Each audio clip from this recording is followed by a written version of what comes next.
எப்போ வந்து live program ஷார்ட்டா முடிக்கிறாங்க, எப்போ லைவ் ப்ரோக்ராம் முடிக்காம 8.5 மணி நேரம் நீங்க ஷூட் எடுத்துட்டு நீங்க வந்து ட்ரிம்மிங் பண்ணீங்களோ, ரெண்டு சைடுமே வந்து சொல்ல விஷயங்கள் வந்து ரெண்டு சைடுமே, நான் சொல்றது ரெண்டு சைடுமே, இந்த சைடும் சரி அந்த சைடு ரெண்டு சைடுமே வந்து பார்த்தா சொல்லக்கூடிய கருத்து முழுசா வந்திருக்காது.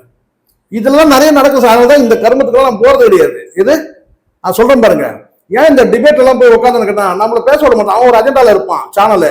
இது நம்ம போனா நியாயமா பேசுவோம், சோட்டி அடிப்போம் 360 டிகிரில. அவன் என்ன செய்யணும் கேட்டா, டிஎம்கேக்கு எதிராக பேசினா அதை பேசாத நம்மளை கட் பண்ணி செய்யணும் கேட்டா நீங்க சொல்லுங்க அப்படின்னு கேட்பான்.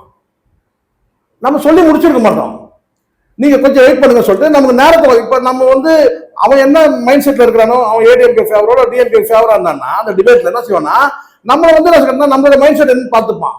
அப்ப நம்மள கம்மியா பேச விடுவான். அங்க செஞ்சு இப்ப டிஎம்கே நடக்குது வச்சுக்க, இப்ப டிஎம்கே செந்தில் வரும் நானும் போயிருக்கோம் வச்சுக்கலாம். நான் இப்ப டிஎம்கே எதிராக பேச போறேன், இல்ல நான் நியாயமா பேச போறேன், இல்ல ஏடிஎம்கே வந்து பார்த்தீங்கன்னா ஆதரவா பேச போறேன்னு இருந்துன்னு வச்சுக்கோங்க, யாரோ நானே யாரோ இருந்தாங்கன்னு வச்சுக்கலாம். அப்ப என்ன சொல்லு கேட்டீங்கன்னா, அவங்க வந்து பார்த்தா மைண்ட் செட் வந்து கேட்டா டிஎம்கே சார்பா வந்து கேட்டா இவங்க அதிக நேரம் பேச விடுவாங்க. இவங்க வந்து ஒரு முடிவு பண்ணிட்டாங்க, இங்க வந்து கண்ணீரோட ஒரு 4 பேர் பேசணும். அப்ப சேனல் எல்லாமே விபச்சாரம் பண்றாங்க. விபச்சாரம் அந்த வார்த்தையை நான் பயன்படுத்த மாட்டேன், அது வந்து தப்பாயிடும். விபச்சாரிகள்லாம் அசிங்கப்படுத்துற மாதிரி ஆயிடும். விபச்சாரம் தான் கஷ்டமான தொழில் இருக்கிறது எனக்கு தெரிஞ்ச வரைக்கும். ஏன்னா அருவருப்பான பல விஷயங்களை அவங்க வந்து செய்யணும் இல்லையா, அதனால வந்து விபச்சாரம் கஷ்டமான. இது அப்படி கிடையாது, இது ஒரு வியாபாரம்.